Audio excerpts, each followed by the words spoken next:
Hello and welcome back to A Better World. This is your host, Mitchell J. Rabin, and I'm very glad you're joining us again today.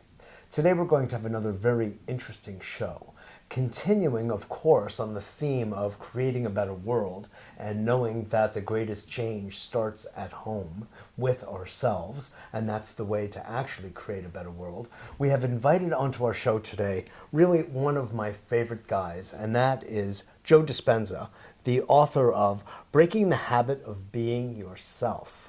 This is a follow-up to his other book, and we had Joe on the radio show some time back talking about Evolve Your Brain, and another beautiful book on neuroscience and its relationship to us and how we can literally apply the breakthroughs in science happening today and the understanding of the brain and the nervous system and the other subtle energy systems of the body to affect change and transform our sense of self and thereby literally transform our sphere of influence and further out really the world and the planet. So Joe, so great to have you on the show. Nice to be with you, Mitch. So glad. So, I talk about your work often, by the way, on my radio show and TV show because I'm all you, Lynn McTaggart, it's like I have a group of favorites that, the work I feel is seminal. Thank you very much. Yeah, Thanks. you're really making a difference. Let's set a context of the kind of work you're doing and describing in this book, which is very much a kind of a how-to book of how to apply neuroscientific understandings to our lives. And it really, I find, appeals to people who are seeking psychological growth, personal development, as well as spiritual growth. I mean, we use these words and bandy them about, but ultimately it's about our personal and human evolution into something greater and higher than the way we know ourselves. Sure. So Sure. what do you say to people when you first come out and teach? Well, I think science is the contemporary language of mysticism now. I think it is the language that really unifies culture. If you start talking about tradition or religion, or you start talking about, past historical teachings, you start dividing your audience. And I think science has become the language. A unifying field, A if you unifying will. field, yeah, and I think everybody's included in on that. But, I think everybody secretly believes in their greatness. I mean, whether I'm talking to the CEO of a company or prison inmates or the janitor at a school, everybody believes in their own possibility. Yeah. And if you can speak to that part of a person who already knows how to do this, we all know how to do this. All I'm asking people to do is, number one, to make it a skill, and number two, not wait till you get to the worst case scenario of your life to really make a decision to change. I mean, we can learn and change in pain and suffering, or we can learn and change in joy and inspiration. And my message is, why wait? So, hallelujah. And I think if you True learn preventative medicine. Yeah, and I think if you really speculate, the fact that you're at cause in your life in some way, and that your mind has something to do with your destiny, then you might want to start thinking about why you're focusing on the things that you don't want instead of the things that you do want. And if you begin to just look at that and explore it, you have to really begin to understand more about your biology. So, we did What the Bleep because we wanted to inspire people about possibility, and we wanted to give them some information about the true self, the way reality really is, and to really, create a certain amount of enthusiasm to actually apply it in some area of their life, to experiment in their life.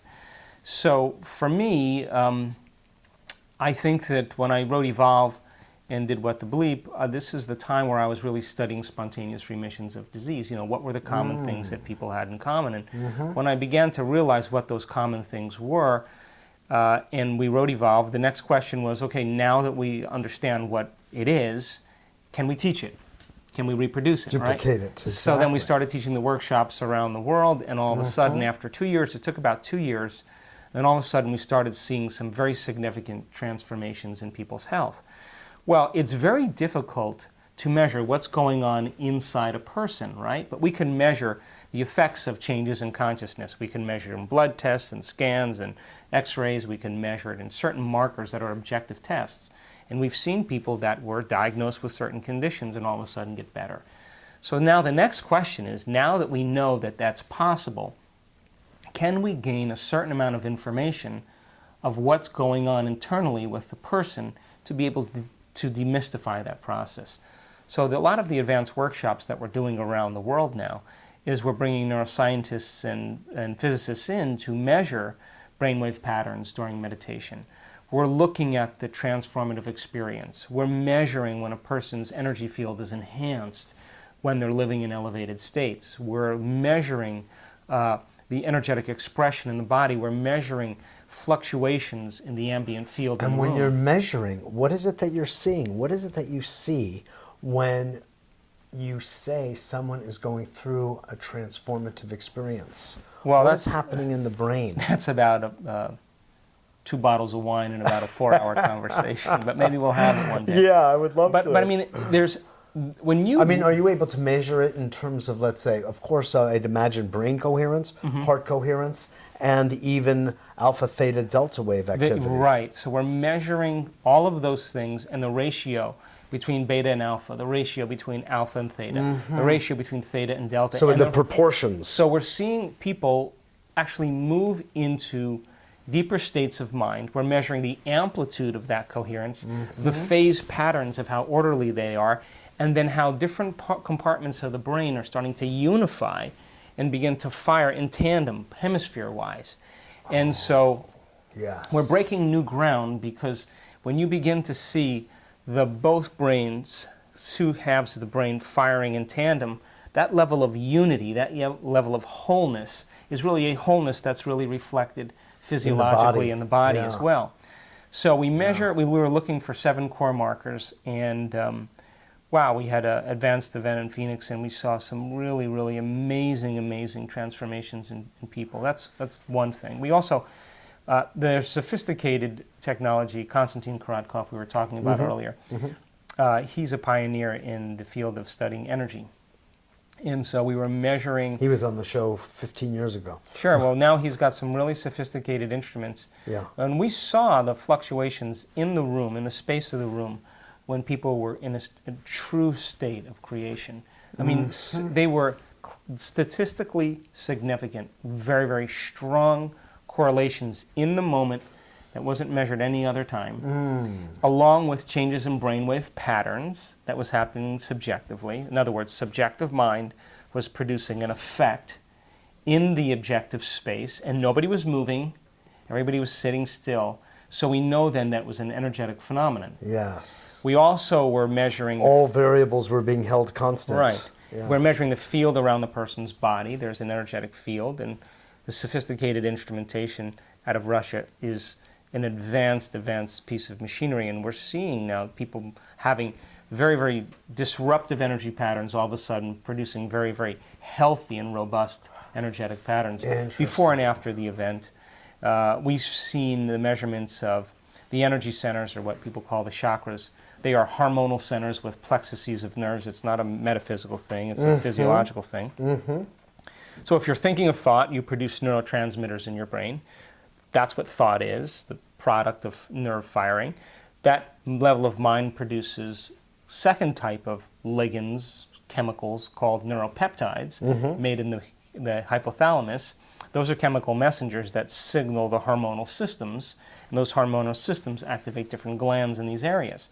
So if a person is always in a state of fear, or always in a state of anger, always in a state of sexual identity, or always in a state of guilt, you're going to see the energetic patterns very out of balance and displaced. Yes. But we were coherently organizing those, and you could see in his measurements, even after the very first day, the measurements were the energy centers were either smaller or misaligned. In a very short amount of time, they were very healthy and very aligned. And unified. So we saw a lot of those changes as well. And the concept was information to transformation. Because once you can study transformation, that's more information that feeds to transformation, and the cycle goes on. That's another feedback loop, actually. Exactly. Definitely. Exactly. Now, you had mentioned earlier, Joe, of an ultraviolet frequency that looks like it contains the energy or the intelligence for healing transformation. Could you talk a little bit about that? Sure. Again, out of Russia, the research is out of Russia, but there's a very coherent electromagnetic frequency that tends to be more interactive with our DNA. And again, this is not a metaphysical concept, this is biology. As a matter of fact, the receptor sites on the outside of cells are way, way, way more sensitive, almost 100 times more sensitive to frequency than they are to chemistry. And chemistry is the downward causation of electromagnetism. Which also, I was just going to say, that's our electrical self. Right. And the communication that takes place between two cells happens faster than the speed of light. So this is a very, very quantum... Faster than the speed of light? It's a very quantum phenomenon. So not a lot of people speculate or think about this, but it's the way it is. So, so then what is the key that unlocks the 98.5% of your DNA that's junk DNA? How do you get into the parts list? So-called. So it's not going to just be chemistry that does that, because a chemical signal will activate some things. But an electromagnetic signature is going to activate something else, right? The latent potential. So there is sophisticated machinery. I saw the machine just 2 weeks ago or last week when I was... Oh, the Russian machine? The machine that measures electromagnetic ultraviolet frequency. And we'll be using it hopefully at one of our workshops in July where we do healing on others. And you can actually measure that energy coming off people's hands. Now, this is way outside the box, but it is science. Yeah. So there are certain people that do it consistently, that have some type of mojo. Right. And there are people that... By birth. By birth. And there are others who are learning it. And they're learning it in your workshops, among and there's other places. people who culturally have been exposed to it, so they accept it. But if you think of the brain like a sender and receiver of information, you're tuning in, really, to a wave pattern. Like a radio station. And you're transmitting that frequency into energy. And you're laying information into that person's field. You're not trying to fix anything. You're just putting in information. And if that information is coherent, that level of orderliness or that level of coherence is going to raise the vibrational frequency of matter. In other words, all disease is a lowering of frequency. That's what it is. More matter, less energy. A lower electrical charge. Right. So then what we're asking to do is we're asking to entrain the frequency around the field and bring matter up to a new mind. Yes, indeed. And so we have to be able to measure that and quantify it. So my best assumption right now is that it has to do with measuring that particular energy pattern. And the machine is available. It's a little bit bulky, but we'll start using it because we've had people heal other people in our workshops. Yeah. And so then once we know, hands-on healing has been around forever. Sure. But it hasn't been measurable, and it hasn't necessarily been duplicatable. Right. But I mean, in some contexts, yes. So you can observe the effects of gravity. It's difficult to it's difficult to really say what gravity is, but you can understand the effects of it. Well, yes, exactly. So we can measure the effects. Exactly. I'd like to come around to this idea that you spoke a lot about in Evolve Your Brain and is truly one of my favorite topics in the domain of neuroscience and transformation, which is neuroplasticity. But before we go on, I want to tell you that I've been contemplating, Joe, that word, and I decided that I don't really like it.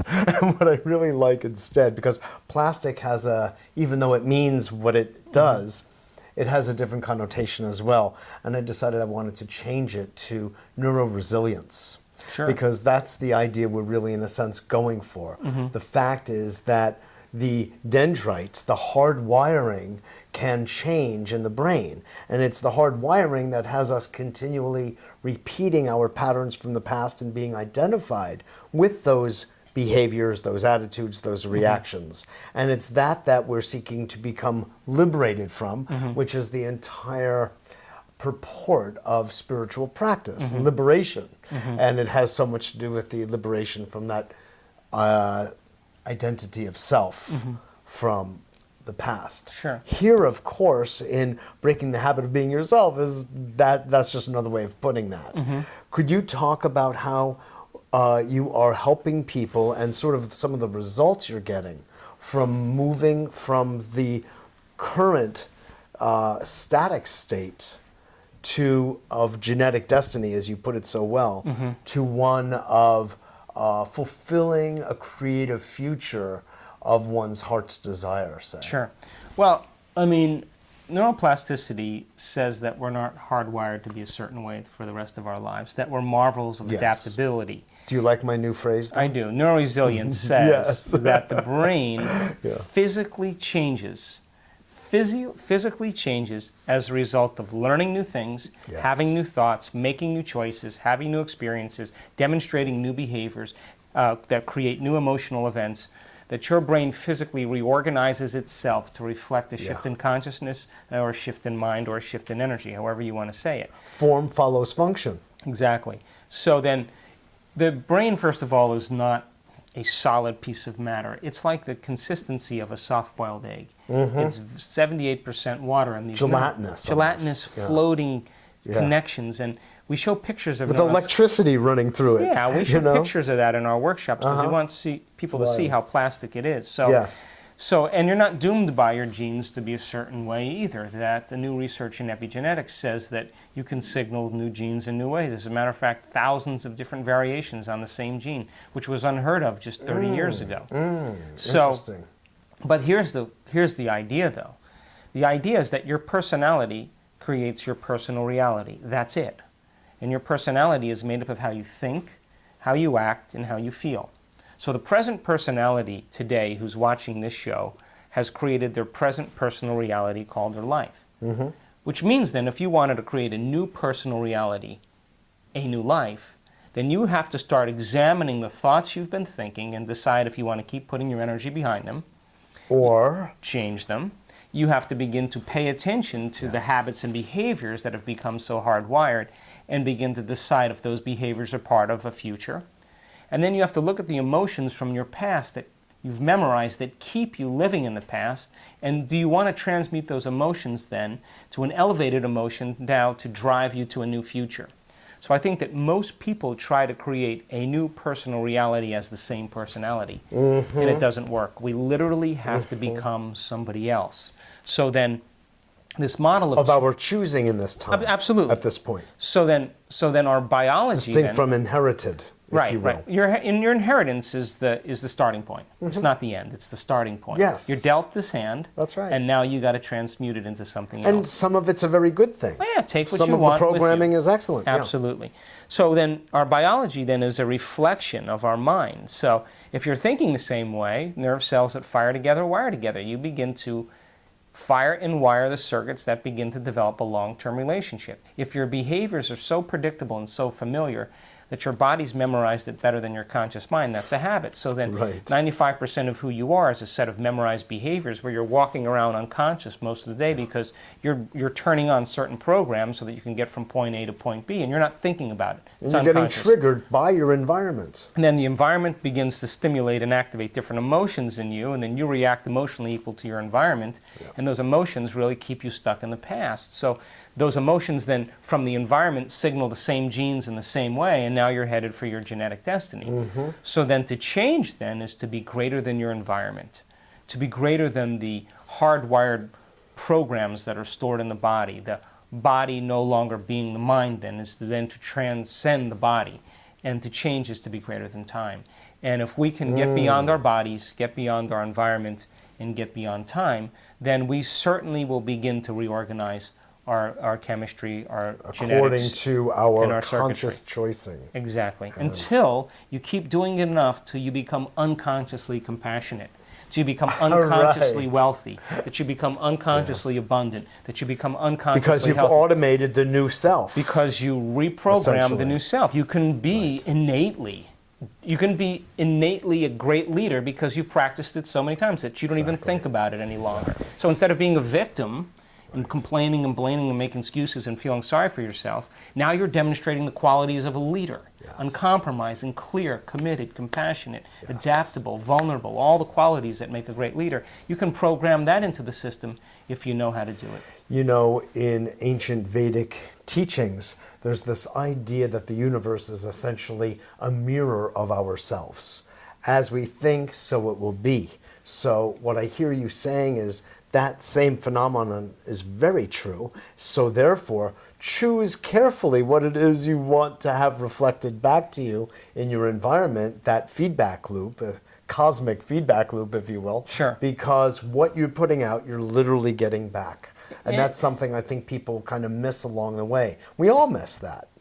Sure. And, you know, I think taking a little time out of your day. Yeah. To That's learn. where meditation comes, where you put it really well the other night when you were talking about essentially quieting down enough so that the quantum field can, in a sense, reorganize your deeper conscious wishes. Absolutely. And taking a little time out of your day to really remind yourself who you no longer want to be and remind yourself who you do want to be. And this can't be an intellectual phenomenon. Right. This has to be visceral. You have to reach down and you have to teach your body emotionally what it feels like to be in love with life. Yes. And when your body begins to respond emotionally, now it's getting a taste of that future in the present moment, and you're literally signaling new genes and new ways ahead of the environment. Yes. Now, hang on, because your life's going to get very interesting. Affirmations become very tricky because if you don't understand how to get into the operating system, yes, and you're using affirmations and you're in the brainwave pattern of beta, then you are it's not going to deepen enough into the system. It's not getting into the operating system. Understand, yeah. But when you understand that the whole purpose of meditation, that the conscious mind is divided from the subconscious mind by the analytical mind, and the whole purpose of meditation is to get beyond the analytical bypass. mind. Once you understand that there's a simple way to do that, or there are ways to do that, and you can get beyond the analytical mind, now you're in the operating system. Then you can reprogram. So I don't say just close your eyes and start saying I'm wealthy, or I'm healthy, or I'm joyful, or I'm radiantly abundant, or whatever people say, while their brain is still firing in a high beta. In high beta, because and beta is a brainwave pattern that really where all your attention is on your external world, right?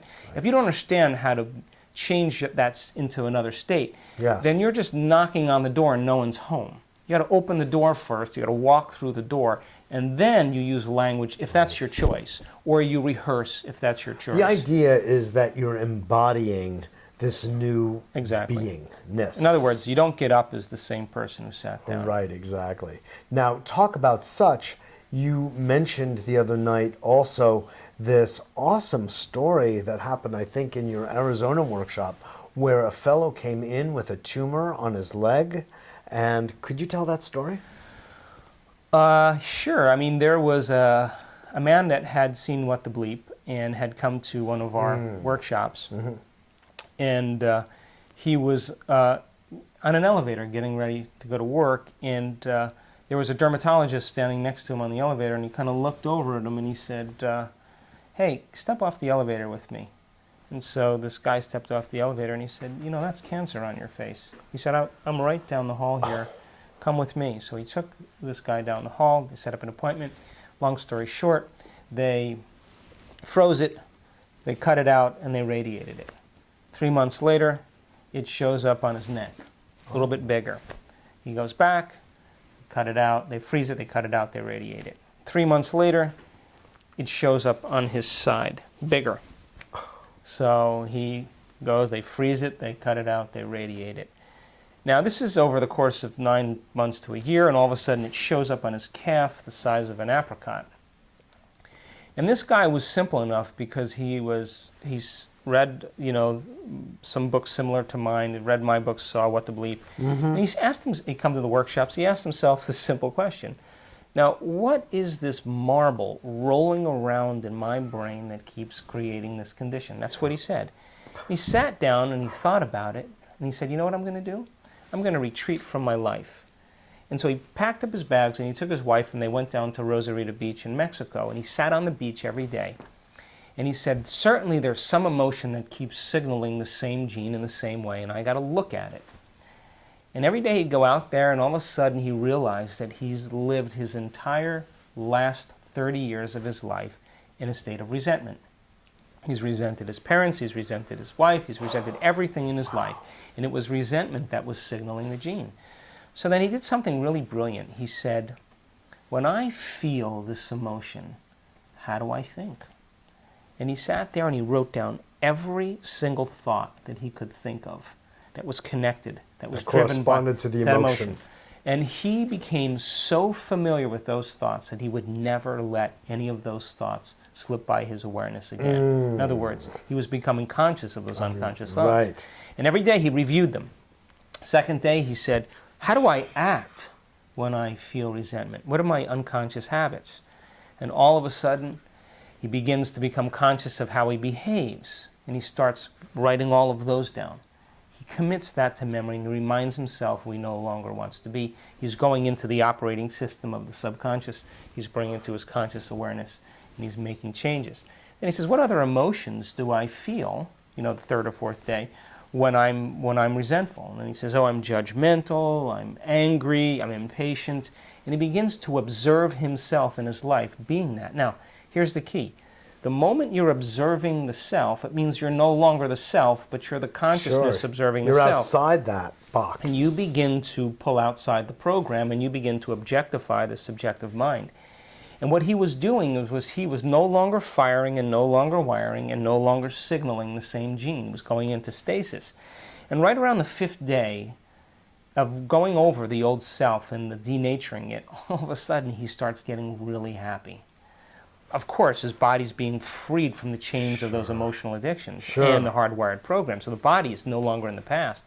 So all of a sudden, he naturally starts thinking about how he does want to think, how he is going to act in his life, what emotions he does want. His new life. And he starts falling in love with his new life, and he's thinking about how he's going to walk back into his life. And of course, he's thinking differently, he's planning his behaviors, and as he's planning his behaviors and imagining who he's going to be, rehearsing and speculating his future, he's installing the new circuitry, he's signaling new genes in new ways.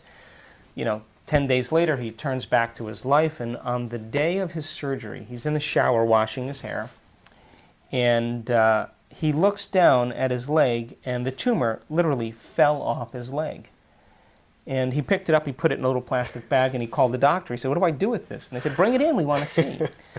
So your personality creates your personal reality, and the disease, the cancer, existed in the old personality. He was literally somebody else, and the disease no longer belonged to that body any longer. So it fell off as a or that side new effect. personality. That's right, to a new state of being. Right. So it naturally fell off. He didn't have to visualize. He just had to become somebody else. Exactly. That is brilliant. That is so beautiful. I'm a holistic psychotherapist, and I work with many of these ideas regularly, and I also do something called therapeutic and transformational theater. And we're always doing rehearsals of what we either would like to reframe something from the past to be, first seeing it for what we imagine it to be, and it's only a memory anyway, and then shifting it, even shifting the past, and as well as creating the future. And so what I realize that you are providing is sort of, you could say, the neurophysiology behind these kinds of psychotherapeutic activities. Sure, and psychotherapists really gravitate to this information because it's a great way for them to explain change, Exactly. And when you begin to understand it, then I think it helps the model to be enhanced. Indeed, Yeah. indeed. Well, this is beautiful work you're doing, Joe, and I Thank really you. want to just commend you and thank you. You're welcome, Mitch. Keep up the good work. Thanks a lot. Appreciate it. This is Mitchell J. Rabin for A Better World. I hope you enjoyed that as much as I did. And please visit us at our website, www.abetterworld.tv, and also drjoedispenza.com. That's correct. And we'll put it so it's easy for you to read. Thanks again for joining us, and I'll look forward to seeing you all next week.